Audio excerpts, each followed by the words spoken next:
I'm CT. When I'm not busy being Arroe, the podcaster, I live in the real world. I mean, everybody has to have a job, right? Mine is CS, customer service, solutions, relationships, while keeping my team motivated to keep a constant contact with every person who has chosen to stop into our location. Episode number 108, bringing back dead smell and lost dad. This is C.T.C.S. Transition walk, day number 1 out of 3. Yeah, I got a live performance this Saturday night. Man, it was one hell of a day in the studio today for the podcasting. I was with David Alexander today. He's the guy that photographed that hotel for Hotel California and the Eagles. Comedian Dan Crone was another one that was on my show today. He's got a brand new album out. And Travis Mills from MTV. You know, I live in this world where I'm blessed with the opportunity to talk with so many famous people. And then your heart says, shift gears, dude. You got to go be in customer service. Oh. It doesn't shock me when we have super misleading things here. We've got Coca-Cola here. It says it should be $5.99, but in the smaller print it says you have to buy 3. When you buy 3, it's $5.99. And so people are coming up and they're saying, I thought this was supposed to be $5.99 and you charge me $9.99. But no, you have to buy 3. Okay, here it is, the first installment of this week's What Would You Do? A guest comes in with a receipt from a week and a half ago, and she purchased chicken breasts, boneless chicken breasts. She said she was charged $3.49 a pound for it, and she goes, but if you look at this brochure or this flyer, it says I should have been charged less than that, $1.80 a pound. She doesn't want to have part of the money come back, like where we overcharged her by accident. She wants it all back. What would you do? Well, in the process of trying to figure out what the answer would be, giving her free chicken, which she never brought the chicken in. She just brought us a picture of the chicken that she purchased. So we went to the customer service manager and asked, hey, would you give her all the money back? And he goes, I don't know. And so he looks over the flyer. I mean, he really looks over the flyer. He looks at the chicken. He takes it to the manager on duty. The manager on duty says, all right, we're just going to have to bite this one, guys. Okay? She doesn't have the chicken here. She does have a receipt. Give her back the money. I think the thing that got me the worst with the scam artist, because she does that every single week. She comes in here and she wants her money back because something was wrong with the price, is that she was telling me that her husband got her the peanut butter. And then while I was making the transaction, she started making she started asking questions about, when did you guys go to buy 4 and you get it at this price? I said, we've been doing that for a while. Why are you doing that to people like me who are single? What? Wait, she talked to me about her husband, but yet she says, why are you doing that to me? Every Thursday she comes in here and something was marked wrong and she wants a full refund. And it's never from this store. So he comes in here with $4,200. Is that what it was? Yeah. I think it was closer to $4,700, but yeah. And I did all that paperwork and he seemed legit. Yeah. And then, but his social wouldn't go through. The money order machine wouldn't take it. Kept saying invalid number. So I told him that, and he's like, he was not from here. Mm-hmm. And then he tried to present like an alien card, and I was like, well, you got a social. I've got to take the social. And then it wouldn't work. And so I refunded him back with $4,200, and I don't know. I think I believe him, though. Yeah. You know what I mean? I do, but I have a more serious question. Yeah. Did you hit the right buttons on the refund this time around? Yes.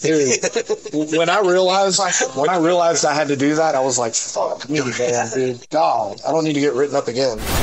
Huge change at the store today. When I first started in September of 2020, it was right smack dab in the middle of the COVID-19 lockdown, so we had sneeze guards up at every single register. So when I came in today, no sneeze guards. They're gone.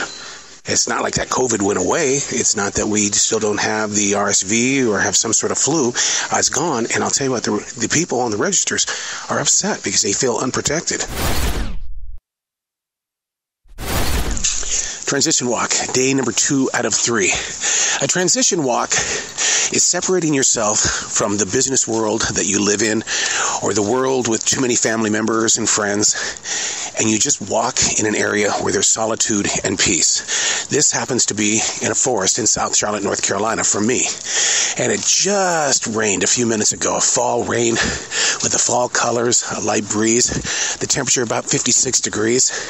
See what I mean? Solitude. The sun is kind of just barely shining right now. It's this kind of stuff on these transition walks that I'm able to plant it inside my heart so that when I go into customer service, where there's a bunch of liars and stealers and people that will just try to get away with anything, you remember this, the transition walk, where you found that place of personal peace. What is the difference between a panhandler and somebody who is collecting music inside a shopping center parking lot? But if you listen closely, he's on a violin. He's playing the music and he's collecting a lot of money. You can tell the numbers are up with RSV as well as the COVID numbers. They're up in this region because people are masking up. Nobody's telling them to do it. They're just masking up. I'd say probably maybe just a little less than half of the people that are coming through the store on a Friday afternoon are wearing masks. So it's kind of weird to see them, especially on the very week that we took down our plastic, sneeze guard. It's down and COVID's up. Okay. It literally smells like somebody has died here in this bathroom. It is so it's bad. There's nothing on the floor, but it smells so bad in here. Okay, we got to get the trash or something out of here. It's really bad. Here's an update on the unbelievably bad smell and odor in the men's bathroom. We've just got reports that even the meat department is having problems back there, and they're fiercely trying to clean up the area so that people don't think that it's the meat that is stinking. So it looks like it's going to be a sewer situation is what it is. So I'll keep you up to date. We've had this before. It was like drilling for oil, and all of a sudden it started shooting up. So I'm hoping that doesn't happen tonight. Transition walk, day number 4. Can you hear that wind inside this forest of trees? Beautiful fall day. Was it like 64 degrees? Day number 4 of the transition walk in C.S. customer service. I had a live performance last night. Oh my God. There's just no feeling like it to be on a live stage. And I think the reason why I love it so much is the mystique of it all. If I play this song right now, how will people react? Will it be positive, negative? Will people walk away? Will it invite others to come in? What happens with this one moment? I think the same is true about customer service. What I say, what I do, how I react, will they come back a different day? And the day begins, the official Shit Show Sunday show. That's what it is, man. Lots of people everywhere decked out in their favorite NFL jerseys. One of the fringe benefits of being at a grocery store is that when you start seeing meat with $5 off, $10 off, you go back to that department, you start stocking up on your own. Especially since I'm going camping. Man, I need me some camping food. And now another exciting edition of What Would You Do? A guest comes in. She's pretty distraught. She says, I just bought my flowers, these lilies, $15 a piece, a couple of days ago, and they died. The little petals are everywhere. They should last longer than that. And I go, did you bring the flowers in? No, I did not. And I said, do you have your receipt? No, I do not. What would you do? So I took it to my department head. We ended up going to the floral department and then to the GM, and everything was based on next time, bring the flowers in. We'll just do an exchange this time. But then she didn't say she wanted an exchange in the beginning. She says, I want my money back. So what we did was we gave her money back, and then she decided, no, I think I'm just going to go do the exchange. So we gave the money back, went through that whole rigmarole of searching for her receipt, and then gave her money back. She then says, no, I want the flowers.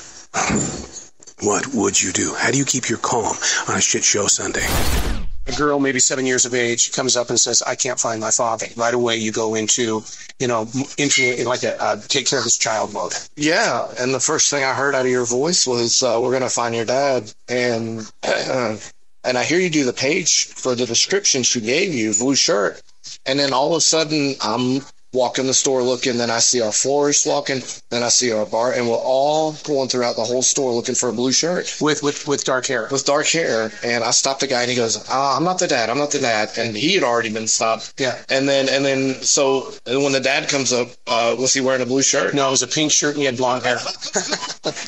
Bless her heart, though. I mean, but he Did he act, because you had to page him twice. Yeah. Not once, but twice. Very nonchalant, which makes me wonder if he's not sitting over there at the bar. That's the first place I went. I went over to the bar. I'm thinking maybe he's hammered. Yeah. But, I mean, she's up here freaking out. Very nervous. Yeah. And, she doesn't have her dad. And apparently he didn't care. So, I don't know. I felt for her, Yeah. All right, it's time for the official taste test. This is the Health Aid Kombucha Holiday Cheers. I mean, it's only, October 22nd, and the Holiday Cheers is out when it comes to kombucha. Now, I used to make kombucha, so I know what it's supposed to taste like. I know what you can do with the flavors. So I'm going to open up this little bottle here. We're going to taste it, find out what a Holiday Cheer is all about, or what it's going to do to the inside gut. Yeah, the inside gut. Ooh. Oh, my God. It goes right up the nose, man. That's a Holiday Cheers. It's got kind of a bite to it. Oh, my God. The bubbly probiotic tea for a happy gut. Yeah, that's going to make me happy. Okay, this right here, this was a theft going down right here. I can, dishwashing soap and soft soap. That's all that's in here. This was a theft. They were getting ready to get run. Honestly, if I was going to steal anything, I would steal soft soap too. You would steal the soft soap? Oh, 100%. Those are the best, but they're always a little too pricey. Yeah, but that doesn't smell like butt. No. Well, that one does. See, I'm not so off, am I? No, you're right on with that one. And Don, what I'd like to do with Don is just put it all in my hands, because he gets because I'm a guy. Yeah. I got more crap on my hands than I would. Look at you! What are you doing all fancied up like that? My friend Mike got married tonight. Really? Wow! Nice. Wow! This is a special treat, man. I'm not used to seeing it. Yeah, but you sport a good bow tie, though, man. Thank you. It's perfect for you.